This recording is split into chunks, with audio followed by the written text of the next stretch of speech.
Well, let's now take a look at Mamta Banerjee's Goa visit today and promising Goa what they are calling a new dawn. A West Bengal Chief Minister will be launching her first personal outreach program in the coastal state today. Undeterred by a black flag demonstration last evening just after she landed at Panaji.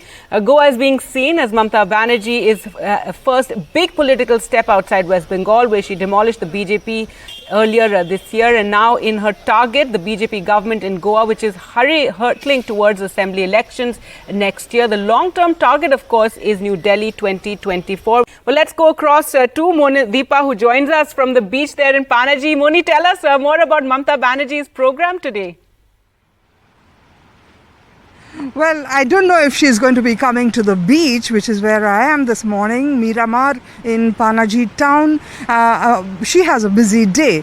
Mamta Banerjee arrived last evening. You just saw the pictures, 2 black flag demonstrations, but clearly she is undeterred. She'll be meeting with a whole lot of her party leaders today. And then what seems to be a soft kickstart to the Trinamool campaign for the 40-seat assembly in Goa that's going to the polls in 2022.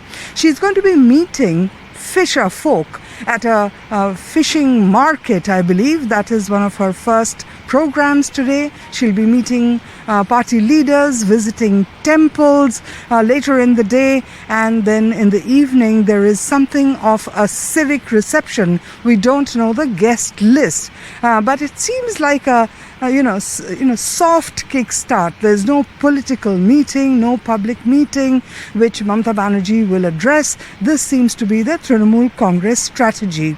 But strategy for what? Goa, this coastal state with an assembly of just 40 seats, where Mamta Banerjee is trying to make inroads. This is her first big move outside of Bengal, political move outside of Bengal. But certainly sights set on New Delhi in 2024. Now, after her phenomenal victory, and let me just show you the beach as we speak, after her phenomenal victory in Bengal, defeating the BJP, a very aggressive BJP, roundly in the assembly elections, the Trinamool Congress is targeting BJP-ruled states across the country. There are 5 states going to the polls next year, and certainly Goa appears to be, at least in Trinamool's mind, the easiest target. And therefore, the party has moved in here. They are also targeting Tripura in the northeast, but those elections are in 2023. So there is time to go. So Mamta Banerjee in Goa to take Trinamool beyond the borders of Bengal, and hopefully she certainly for the Trinamool to New Delhi. What is interesting, of course, it's not going to be a cakewalk. Already we have the Chief Minister of Goa, Mr. Pawan Sawant. He is already talking about how the Trinamool Congress and Mamta Banerjee are political tourists to Goa.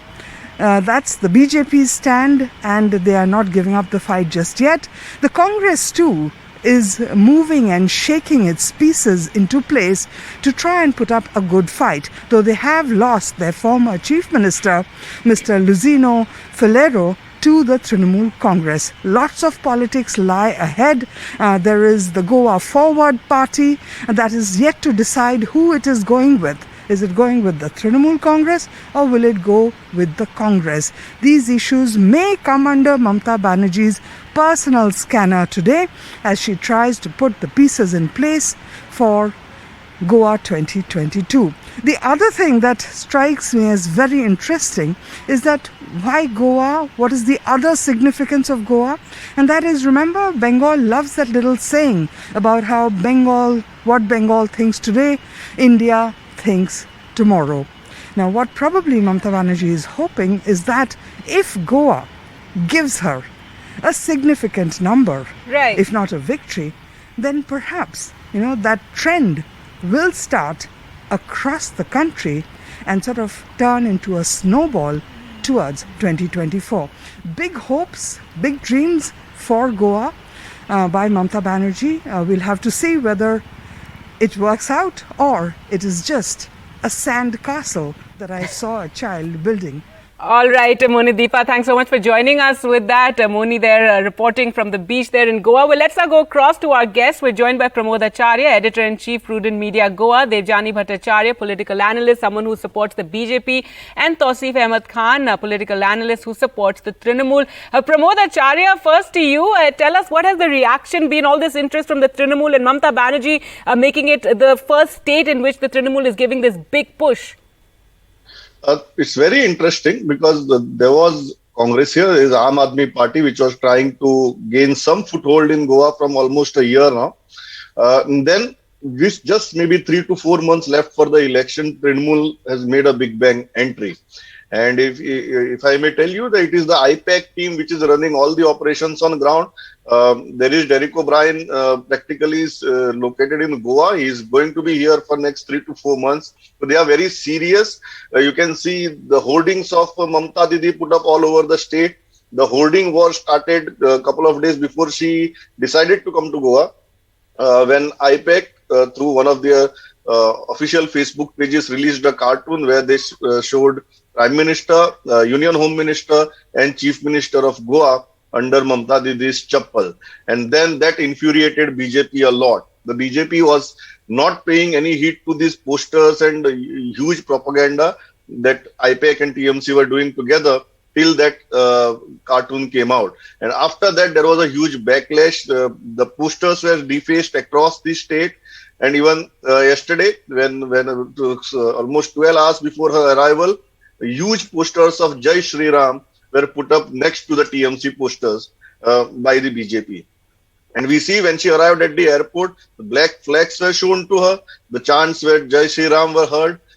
Even Mamta Didi was aware what's happening. She waited for a moment with folded hands. She greeted all those men who were shouting Jai Shri Ram and then sat in a car. It's very interesting because of the timing of the entry. The Congress has been consistently saying that we were consolidating. There was Aam Aadmi Party already that was vying for that anti-BJP vote share. And now, with Trinamool's entry, that's going to be fragmented further.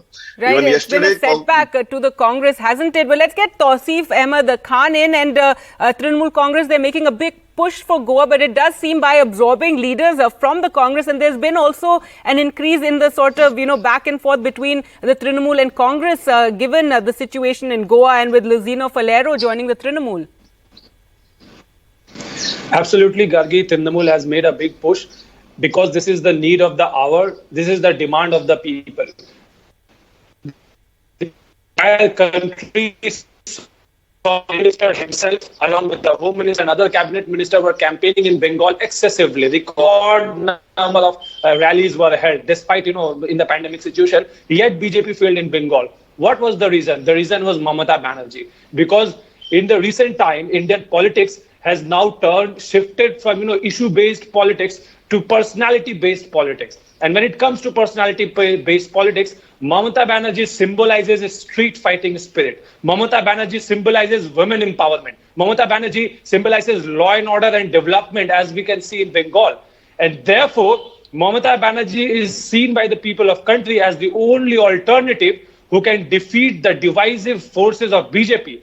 She made a call after the elections in Bengal were over. She expressed her intention that she is going to go out of Bengal. She is going to tour the entire country, and eventually in 2024 she will lay her claim in Bengal, in Delhi.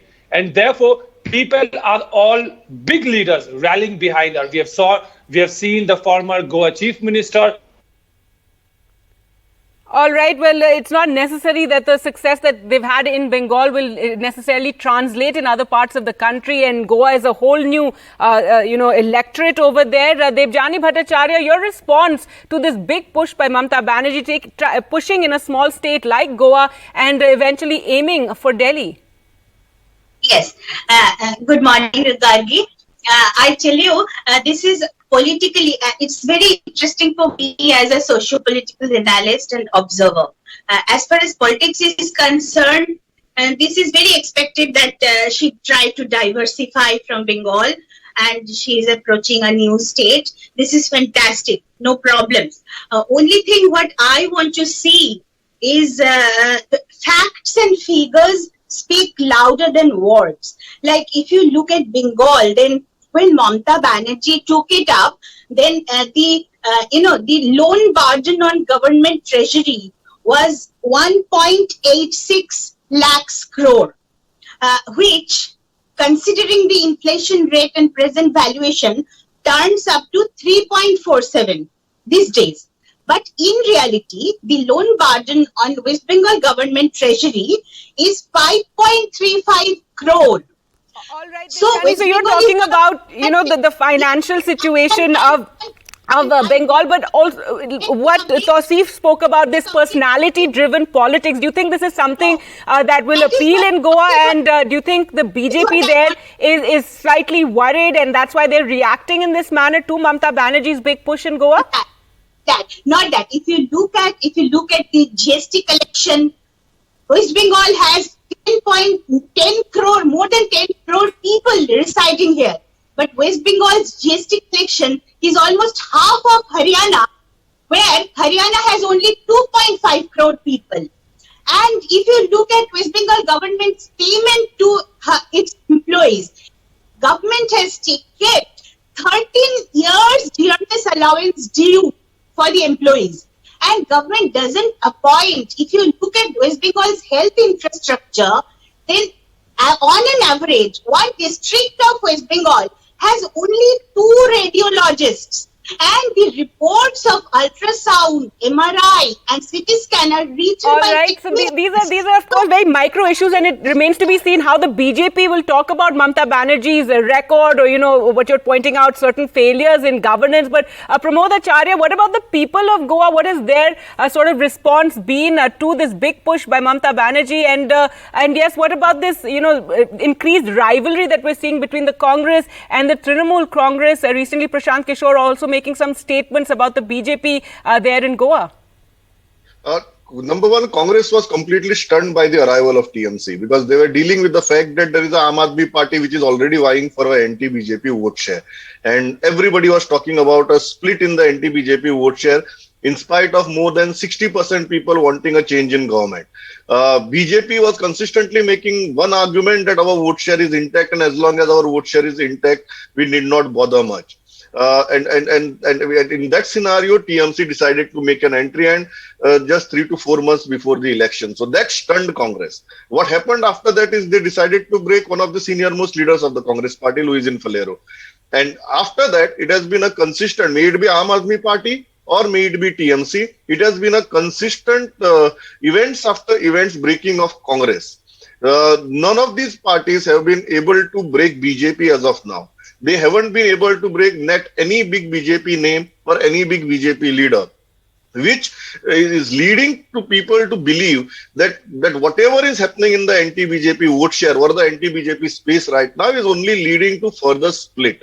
Now, that is a big challenge before all these opposition parties. Right now, their actions clearly give an indication that the split is in the anti-BJP vote share in spite of more than 60%, close to 65% people wanting change in government. How are they going to course correct, or how are they going to at least correct this perception when it comes, as far as the people are concerned? Because people are firmly believing that BJP's vote share till now is intact. None of these parties are able to break any big leader or any big name from the BJP, and they are breaking each other.